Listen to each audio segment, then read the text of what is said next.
Okay, guys, lights went off again.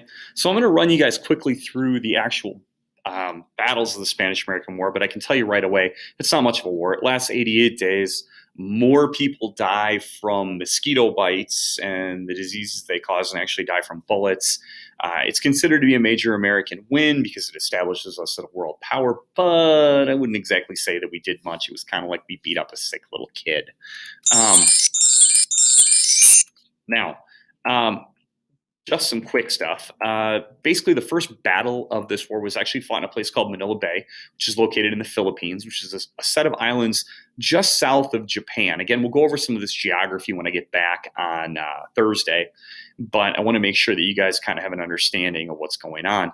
The reason that first battle was fought in the Philippines is the Spaniards did still own the Philippines, even though they didn't exactly think it was something that was extremely important. Commodore George Dewey led his naval squadron from Hong Kong, China to Manila Bay. He was ordered there by Teddy Roosevelt before the war even started to be ready to fight. Basically, on April 30th, 1898, a small battle breaks out between the American Pacific Fleet, led by Dewey, and the Spanish Pacific Fleet, which is basically ships that look like they belong in Pirates of the Caribbean versus American boats. The Spaniards were so sure that they were going to lose. They actually parked their boats in shallow water so that when they were sunk, it would be easier to swim back to shore. The Americans won so thoroughly that after an hour of fighting, they went back out to sea and had breakfast before they went back in and finished the battle. To kind of add insult to injury, the head ship, which was called the Olympia, which Dewey was on, as the Spaniards' ships were sinking and they were swimming back to shore, Dewey ordered his band that was on board the ship to play mariachi music to entertain the Spaniards as they swam for shore. The United States was able to gain control of the island and gain control of that and deal the Spaniards their first major defeat.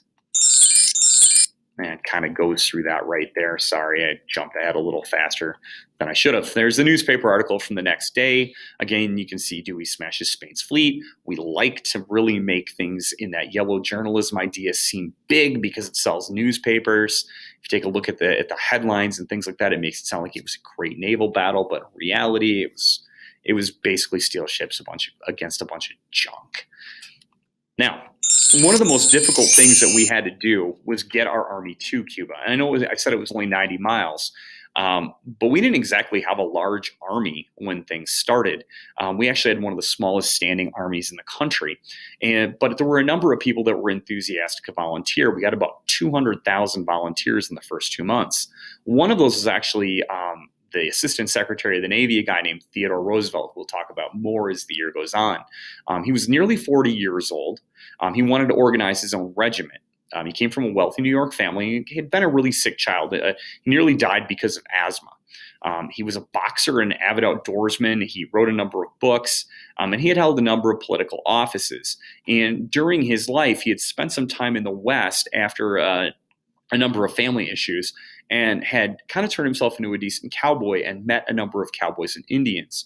Now, the thing about Roosevelt that's really big in this war is the group of people that he puts together that he calls the Rough Riders. He decided to have his own regiment and get his own volunteers and put together basically his own cavalry unit. They got 23,000 applicants, and the main people that he looked at were college athletes, cowboys and Indians, basically people who were going to be able to be exceptional in the harsh situations. He also had a number of press people come along with him because he saw this as an opportunity to really publicize himself. Overall, the Army had too many volunteers, and so they went to Tampa, Florida to organize and train, but they weren't prepared and weren't organized and basically didn't know what they were up against. If we had been fighting against any other opponent, our Army probably would have been crushed, and we may have, been taken over possibly. Now, one of the really difficult things is in order to get our ships that 90 miles across the ocean, we had to be able to know that the Spanish Atlantic fleet was bottled up. The Spanish fleet was led by a man named Pascual Cervera, and had he had his fleet in the right places, he could have attacked our transport ships as they made the 90-mile journey. However, Cervera kind of blockaded himself in Santiago Harbor, and we took our ships and blockaded him in so our troops could sail. By mid-May, 17,000 men sailed for Cuba. It was total chaos. A number of boats sunk, even though no men were killed, and many of our supplies didn't make it ashore. When we landed in Cuba, we expected the Spaniards to meet us and begin shooting at us right away. However, they were nowhere to be found. And the Cubans, the insurrectos who were helping us, were able to get us established and get us set up on the island. Now, the war itself, the American strategy was to capture a city called Santiago. The American army was commanded by a guy named William Shafter. Shafter is only significant because he was near 400 pounds at about 5'5". He could not deal with the heat, and so he often stayed miles away from the battlefields, soaking his feet in ice water and drinking lemonade. There were a few battles on the way to the San Juan Heights outside of Santiago. We were helped by the Cuban rebels and were able to get through the jungles and make progress. There were a few situations where Spaniards were able to kill Americans as we moved through the jungle. However, the Rough Riders and a group of African American soldiers called the Buffalo Soldiers, led by a guy named John Pershing, who will be important in World War I, were able to establish footholds throughout the jungle and move us to the San Juan Heights. The San Juan Heights are two major hills, Kettle Hill and San Juan Hill. They're located just outside of Santiago. The idea being, if we were able to capture those two hills, we could move artillery up on top of the hill, aim them down into Santiago, and use those heights to control the city.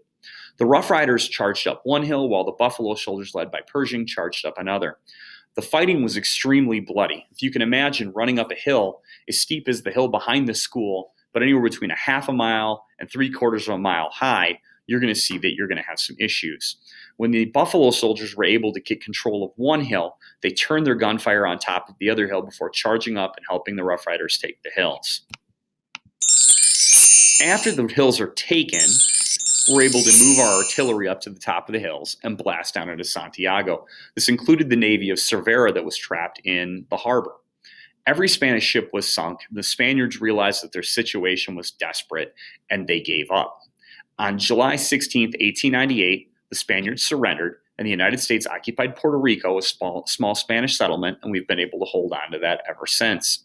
In the end, the war lasted less than 100 days, and like I said in the beginning of the last presentation, more people died from diseases than from actual battle wounds.